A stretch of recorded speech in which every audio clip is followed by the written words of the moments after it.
ဒီတော့ဝါသူသင်္ကန်းကနဲ့စွန့်မှုတော်တရားလေးဟာအကျိုးရှိမဲ့တရားလေးကိုတူချင်းချင်းဖော်ပြခြင်းပါတယ်။တို့များဟာပြီးခဲ့တဲ့ဆောင်းတွင်းကာလမှာဟောဒီရန်ကုန်တရားဝဲတစ်ခုရောက်တဲ့အချိန်မှာတို့များရဲ့ပစ္စည်းတွေပါဒကာကြီးရဲ့အမအားအသက်15နှစ်ပူမာကြီးကင်ဆာနဲ့ရွှေလာမင်းဆေးရုံမှာနောက်ဆုံးချိန်မှာရောက်ရှိပြီးတော့ဒါအဲ့ဒါနဲ့ဒူလည်းပဲနောက်ဆုံးချိန်ရောက်ရှိနေတဲ့ဒီမကြီးကိုသွားပြီးတော့တရားပို့ပြီးတော့ဒါဘာတရားလို့ဆိုသစ္စာလေးပါးတရားဖြစ်ပါတယ်သစ္စာလေးပါးတရားဖြစ်ပါတယ်ဒီနေရာမှာရှေးဘုရားရှင်တွေသစ္စာလေးပါးတရားကိုပဲဟောကြားမှာနောက်တွေ့မဲ့ဘုရားရှင်တွေသစ္စာလေးပါးတရားကိုပဲဟောကြားမှာဘုရားရှင်ကတင်ချစ်သားတော်ငါရောသစ္စာလေးပါးကိုမသိခဲ့လို့ရှည်ဘုရားလာတဲ့တန်တရားကိုကျင့်ပြီးခဲ့ရတာတို့လည်းပဲဒီမေတော်ကြီးကိုဒီသစ္စာလေးပါးကိုဟောကြားတော့တာဒုက္ခသစ္စာဖြစ်တဲ့အဲ့ဒီဝိကျွေးတွေသမုဒယသစ္စာပေရာဖြစ်တဲ့နာမပိုင်ဘူးနိရောဓသစ္စာဖြစ်တဲ့လွတ်မြောက်ပြီးဒီသုံးလုံးတွေပါဒီသုံးလုံးတွေပါနော်တိပဲဆိုင်ပွားဒုက္ခသစ္စာကိုသိတယ်သမုဒယသစ္စာကိုပေတယ်နိရောဓဆက်ရောက်တဲ့မေဃကောက်ပွားများတဲ့တိပဲဆိုင်ပွားဒီသုံးလုံးတွေပါသူ့ကိုတို့ကသစ္စာတွေပါရှင်းပြမချင်ဘူးလို့သိတော့မယ်ဒီသိတော့တဲ့ချိန်လေးမှာဒီသစ္စာလေးပါသူ့ကိုပွားများစေလို့အလွယ်ဆုံးနော်ဝိကျွေးဆိုတာဒုက္ခသစ္စာဖြစ်ပါတယ်မြင်တာလည်းဝိကျွေးကြားတာနာနာစားတာအကုန်လုံးလောဘဒေါသဟောနေတဲ့ဝိကျွေးတွေအစုပ်တွေအသေးတွေပြောပါလေဒီလိုမျိုးလည်းအကုန်လုံးဝိကျွေးတလောကလုံးဝိကျွေးတွေဒါမို့ဝိကျွေးတလုံးနဲ့ဟာဒုက္ခသစ္စာဖြစ်တာဒုက္ခသစ္စာဖြစ်ပါတယ်ဒီဝိကျွေးတွေဟာနာမပိုင်ဘူးနာမရှိဘူးဆိုတဲ့ကြောင့်လို့သမုဒယသစ္စာပေတော့တာဟောဒီနာမပိုင်လို့ဆွဲလန်းစရာမလိုလွတ်ပြောက်ပြီးနိရောဓသစ္စာဒီသုံးလုံးနဲ့ကိုပို့တာဒီဝိကျွေးတွေနိနာမပိုင်ဘူးသုံးလွတ်ပြောက်ပြီးဒီသုံးလုံးနဲ့ကိုတဏှာကြီးနဲ့9 မိနစ်ဒါပဲဆက်ပြီးတော့ပို့ပေးနေတာတဏှာကြီးနဲ့9 မိနစ်ပြည့်ပြီးတော့ဒါလို့အတ္တဖတ်ရတယ်ဖန်ထားပြီးတော့ဟောဒီသူသမီးကိုနေဒီအတန်လေးကိုဟလာဒီလိုလေးမှထည့်ပြီးတော့ဟလာဘမိုးစစ်တဲ့ဘယ်လိုမှထည့်တော့ဒီအဘေဝရဲ့ခေါင်းရင်းမှာအမြဲတမ်းဖွင့်တာနည်းနည်းမှမနာနဲ့မနာနဲ့အခုငါပြောမယ်သိတဲ့ချိန်ဖွင့်ပါသိကလေးချိန်မှာမငိုပါနဲ့နေတော့ဒီကနေ့အချိန်မှာဒီမှာသူတော့ပါတယ်ဒီတော့အကုန်လုံးတည်တယ်။တော့သူကသူ့ဆရာမလေးကအကြောင်းကြားပြီးတည်တော့မယ်၊တော်တော့မယ်တည်တယ်။ဒီလိုဒီလိုပါတိုက်ပြီးတော့ထိုင်ပြီးတော့ဒီအတန်လေးတိုင်းပေါ်ပြီးတော့ပွားများပြီးတာ။နေတော့အမေကိုကောင်းတဲ့နေရာကိုပို့ပြလိုက်တာ။ဒီနေရာမှာရွှေတပိတ်တာ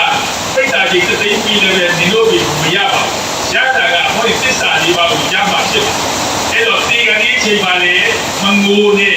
အဲ့ဒီအတန်လေးတိုင်းတို့ကပေါ်ပြီးတော့တိုက်ပြီးတော့ပွားများပြလိုက်ပါနေတော့ကဒီတရားရအဲ့တော့အမေကိုငရဲတိရစ္ဆာန်ပိတ်တာအသေးသူရတဲ့အပေတွေကမမြင်ချင်ဘူးမမြင်ချင်တော့ကောင်းတဲ့နေရာကိုရောက်တယ်ဒီတော့ကဒီတရားရမငိုနဲ့အဲ့တော့သူကဖာခဲ့တော့တာဒီအမေကိုဒီအမေဟာ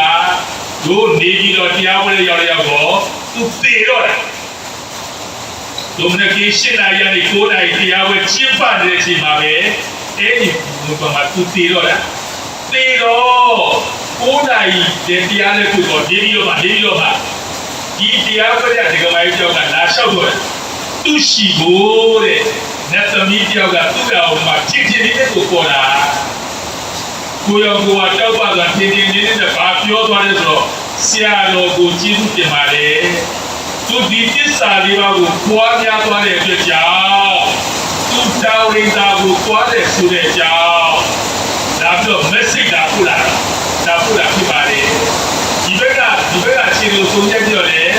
အမေဟာသမီးကပြောတာအမေဟာသူငိုနေတာတော့မှအမေကဘာပြောလို့ဒီမငိုနေတဲ့နာဆရာတော်ပွားများတဲ့တရားကနားတယ် ဒ ပို့ပြီးတော့ဝိရိယကောင်းတယ်ပို့ပြီးတော့သတိကောင်းတယ်ပို့ပြီးတော့သဒ္ဒါကောင်းတယ်တော်ရိုးတမီလို့သူဆွဲကြတော့တာဒီကနေ့ချိန်မှာတော်ရိုးတမီလို့ဆွဲကြတော့တာဘုရားတို့ဝိကျွေးဆိုသူနားတယ်နာမပိုင်ဘူးဆိုတာနားတယ်ရုပ်ရောက်ပြီဆိုတာနားတယ်တော့ဒီတော်ရိုးတမီဒီသစ္စာလေးပါကိုသိတဲ့ဒီသူပွားများသွားတာဒီတော့သူသိတဲ့အခါမှာပျော့ကြီးလေးလေးဒီကဲတိုင်းမှာနားရထားလို့ညာလည်းပဲပြန်ထုတ်တဲ့အခါမှာတကယ်ကိုပျော့ပဲတော့သစ္စာလေးပါးတကူကြောင့်သူတောင်းနေတာကိုသွားပါပြီတို့ကဒီတရားကြအားတော်တော်လို့ဖြစ်တယ်တော်လို့ဖြစ်တယ်ဒီကဒီပုဂ္ဂိုလ်တွေကသစ္စာလေးပါးနဲ့တို့မရှိကြတဲ့ပုဂ္ဂိုလ်တွေမရှိကြတဲ့ပုဂ္ဂိုလ်တွေအဲ့လိုပုဂ္ဂိုလ်တွေအတွက်ဒါတကယ်ကိုလို့ဖြစ်တယ်တော့သူကဒီတရားနဲ့ပတ်သက်လို့တက္ကရာရဲ့ဘိုင်ဘာတွေကနေရှင်းတော့တာဝေဒနာအလုံးပြည့်တဲ့အချက်ဒီကနေ့အချက်လောကဓာတ်အလုံးပြည့်တဲ့အချိန်မှာပေါ်များရဖြစ်ပါလေစက်တိုင်းနဲ့9မိနစ်အဲ့လိုရှင်းတော့တယ်ရှင်းတော့ဒုဒကာကြီးဖြစ်တဲ့ဦးစိုးမြင့်သူကြီးရောက်သွားတော့တာဒကာကြီးရဲ့တကယ်ကြီးခရစ်ယာန်အလုပ်သူလုပ်ကြခရစ်ယာန်သို့တော့ဒီခရစ်ယာန်ရဲ့အမေဟာနောက်ဆုံးဝိစီကြောင်းနေဒကာကြီးကပြောလို့ဘုရားဘာသာရေးခရစ်ယာန်ကြီးပြည့်စုံတဲ့ဒီဆရာတော်ပြောတဲ့အင်းမြန်မာလူမျိုးပဲမြင်နေတယ်ဝိကျွေးဆိုတာနားတယ်နာမပိုင်ဆိုတာနားတယ်လွတ်ပြောက်ပြီးဆိုတာနားတယ်အဲ့ဒါကြီးပေါ်ပြကွာတဏှာရဲ့ကိုယ်နဲ့ပြေးလိုက်တော့ဘိုးအမေကိုလည်းပဲနိရှာမေကိုလည်းပဲသိတဲ့အခါမှာပျော့ကြီးလင်းသေးတော့တာဒီရဲ့အကျိုးတွေကဘာဖြစ်ဟောဒီသားလို့တဲ့ပုဂ္ဂိုလ်ကဗုဒ္ဓဘာသာကူးတော်သွားတော့တာဟောဒုတိယဝဲမှာလာပြီးအားထုတ်တော့တာ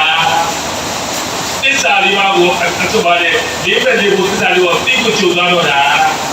ဒီတရားနောက်တစ်ယောက်ကလည်းပဲသေဘောကပိအုံနောက်ပါလားမသိဘူးအချင်းချင်းတဲ့ခါကျတော့ဒါလည်းကင်ဆာပဲနောက်ဆုံးစိရောက်သွားတော့တာအဲ့တော့သူ့တကယ်ချင်းကဘာတရားပေါ်ခိုင်းရမလဲဒီဟောဒီဝိကျွေးနာမပိုင်ဘူးလွတ်ပြောက်ပြီအဲ့ဒီတရားလေးပို့ပေးလိုက်တယ်ဘိုင်ဘာနဲ့ပို့ပေးလိုက်တယ်အဲ့တော့ဒီတရားပဲပေါ်များပါအဲ့တော့သေဘောကပိလည်းပဲရဲရဲစွာနဲ့သူတည်ပဲနောက်ဆုံးသိရပါပိုက်ကြီးအကုန်ထုတ်ခိုင်းတော့တာဒီတော့ဟောဒီလွတ်တဲ့ကိုပွားများသွားတော့တာဒီလိုတဲ့အခါမှာအဲ့ဒီနာမပါတဲ့ပုဂ္ဂိုလ်ဆွေးလန်းကိုပါတဲ့ပုဂ္ဂိုလ်သစ္စာလေးပါးနဲ့တည်သွားတဲ့ပုဂ္ဂိုလ်ရဲ့မျက်နှာလေးကကြီးလေးဝေးပါနေတော့တာဘာကြောင့်လို့နာမပါလို့ဆွေးလန်းတွေမပါလို့အပေလေးဘုံကလွတ်ပြောက်နေတဲ့မျက်နှာတော့ပြီးတော့ပျော့ပြောင်းနေအကြောင်းဒို့အမေတို့ဒို့ဖေတို့ဟောဒီတရားလေးကိုသူရဲ့ memory ရှိတဲ့မှာပါတယ်သစ္စာတည်ဆိုပြီးတော့ပါပါတယ်သစ္စာတည်လေးပါဖွင့်ပြီးတော့ဒါလေးပဲနောက်ဆုံးပေဂန်ဒီပုဂ္ဂိုလ်ကြီးဒါလေးသာသွားဖို့ပြလိုက်ကြပါအလုံးအကျိုးများလို့သူတို့ဗမာလူမျိုးတွေနားတယ်ဒီနား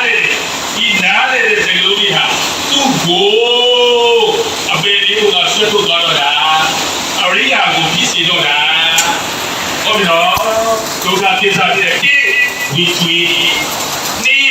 ကာမပိုင်ဘူးတော့တို့ပြောက်ကြီးဒါကြောင့်ဒီသစ္စာလေးပါးနဲ့ပဲသစ္စာပြုပြီးတော့တရားတော်ကိုယုံသိကြပါစို့ဟောဒီဒုက္ခသစ္စာပြည့်တဲ့လောကလို့အချိန်တိုင်းဝိကျွေးဆိုတဲ့တရားကြီးမင်္ဂလာပါသမုဒိယသစ္စာပေတာဖြစ်တဲ့ကာမပိုင်ဘူးဆိုတဲ့တရားကြီး